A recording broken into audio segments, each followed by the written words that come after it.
Praise lord, హల్లెలూయా. దేవునామనికి స్తోత్రాలు. మీ అందరికీ నా వందనాలు తెలియజేస్తున్నాను. ఈ దినం కొరకు దేవుడు సిద్ధపరిచినటువంటి మాటలు.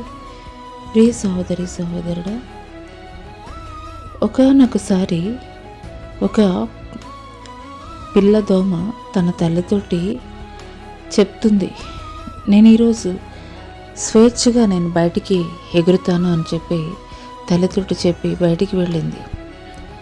వెళ్ళి తిరిగి వచ్చినటువంటి సమయంలో తల్లి దోమ అడుగుతుంది, ఈరోజు నువ్వు మొట్టమొదటిసారిగా బయటికి వెళ్ళావు కదా, ఎలా ఉంది, నీ ఎక్స్పీరియన్స్ ఎలా ఉన్నది, ప్రజలు నేను ఎలా రిసీవ్ చేసుకున్నారు అని అడిగినప్పుడు ఆ పిల్ల దోమ చెప్తుంది, ప్రజలు నన్ను అందరూ కూడా చాలా క్లాప్స్ కొట్టారు, చాలా అయితే కనుక నాకు సంతోషం అనిపించింది అని ఆ పిల్లదోమ తల్లిదోమతోటి చెప్తుంటే ఆ తల్లిదోమ చెప్తుంది, అది నీకు కొట్టే క్లాప్స్ కాదు, నిన్ను చంపడానికి వాళ్ళు ప్రయత్నాలు చేస్తున్నారు అని ఆ పిల్లదోమతో అయితే కనుక చెప్పింది.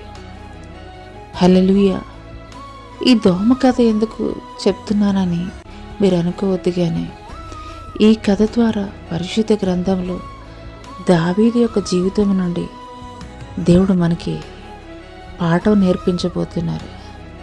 సిక్లగ్ అనేటువంటి ప్రాంతంలో అమాలేకీయులు దాడి చేసి దావీదు అతనితో ఉన్నటువంటి వారందరినీ కూడాను ముట్టడి వేసి బందీగా తీసుకుని వెళ్ళిపోయినటువంటి తరుణంలో మరి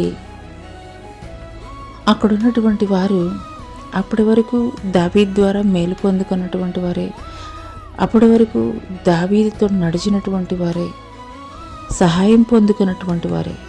కానీ ఎప్పుడైతే వారి భార్యలందరినీ కూడాను మరి శత్రు సైన్యం తీసుకు వెళ్ళిపోయినటువంటి తరుణంలో దావీదు మీద వారికి ఎంత కోపం కలిగి రాళ్ళు రూపి చంపాలని వారైతే ఆలోచన చేశారు. అటువంటి సమయంలో దావీదు ఎంతగానో దుఃఖించినటువంటి వాడిగా ఉన్నాడు. అప్పుడు దావీదు మాట్లాడుతున్నాడు, యెహోవాను బట్టి నేను ధైర్యం కలిగి ఉన్నాను అని. హల్లెలూయా. ఈ మాటలు వింటున్నటువంటి ప్రియనేస్తమా, అనేక సార్లు మన జీవితంలో కూడాను మన చుట్టుప్రక్కల వారు మనతోటి మాట్లాడేటువంటి మాటలను బట్టి మనం ఎంతగానో వాళ్ళు మనల్ని ప్రేమిస్తున్నారని, వారిని బట్టి వారి యొక్క మాటలను బట్టి మనం పొంగిపోయేటువంటి వారముగా ఉంటాము.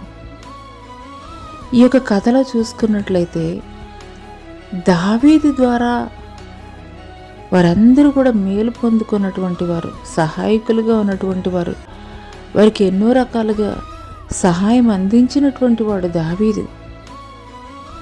అయితే అంతమంది దావీదుతో కూడా ఉన్నప్పటికీ కూడాను దావీదు వారిని బట్టి ఆనందించలేదు.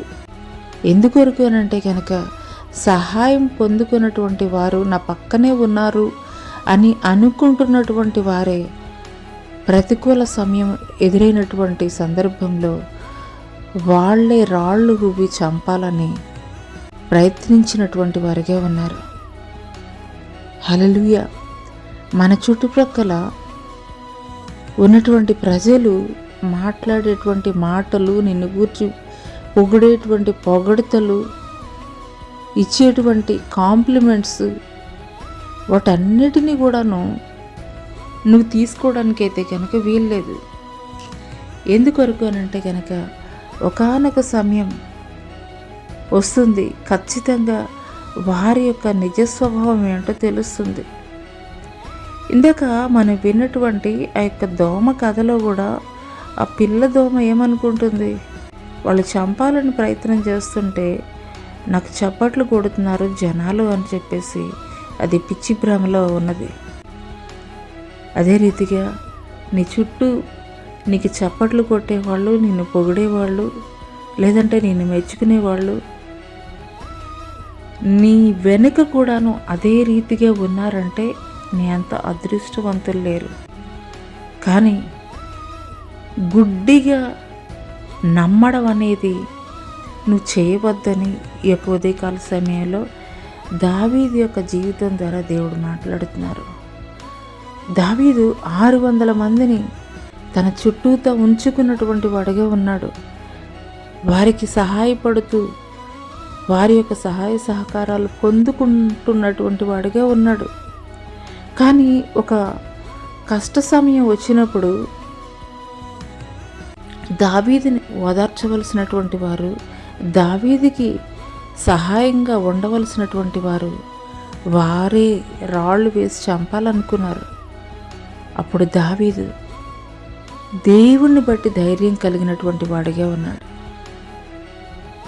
ఈ ఉదయకాల సమయంలో ఈ మాటలు దేవుడు నా కొరికే మాట్లాడుతున్నారని నువ్వు విశ్వసించగలిగినట్లయితే నీ జీవితంలో నీ చుట్టూతా పొగిడేవాళ్ళు, నీకు మెప్పు ఇచ్చేటువంటి వారు, నిన్ను పొగిడేటువంటి వారిని గురించి సత్యమైనటువంటి ఆ యొక్క పొగడతలు అని నువ్వు తీసుకున్నట్లయితే కనుక ఒకానొక దినము వారు నీకు వ్యతిరేకులుగా మారినప్పుడు బాధపడవలసినటువంటి పరిస్థితులకి వెళతావు. కానీ నువ్వెప్పుడైతే సంపూర్ణంగా దేవుని మీద విశ్వాసము నమ్మకాన్ని నువ్వు కలిగి ఉంటావో నువ్వెప్పుడు కృంగిపోవలసినటువంటి అవసరత లేదు. అందుకొరకే దేవుని లేఖనం తెలియజేస్తుంది, మనుషులు నమ్ముకున్నట్టు కంటే యెహోవాని ఆశ్రయించుట మేలు అని. హల్లెలూయా. ఆయన నిన్న నేడు నిరంతరం ఏకరీతిగా ఉండేటువంటి వాడు. ఆయన పరిస్థితులను బట్టి లేదా స్థితిగతులను బట్టి దేనిని బట్టి కూడా ఆయన మారిపోయేటువంటి వాడు కాదు. ఎల్లప్పుడూ మన పట్ల ఒకే రకమైనటువంటి ప్రేమను చూపించేటువంటి వాడుగా ఉన్నాడు. కాబట్టి ఈ యొక్క ఉదయకాల సమయంలో ఈ మాటలు వింటున్నటువంటి ప్రియ సహోదరి సహోదరుడా, మనుషులు మాట్లాడేటువంటి మాటలు వారి యొక్క మెప్పు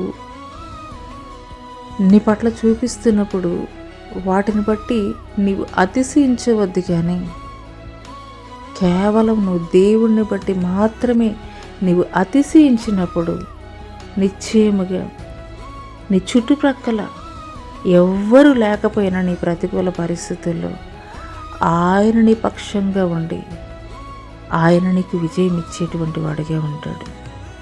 అట్టి కృప దేవుడు నీకు దయచేయనుగాక. ఆమేన్.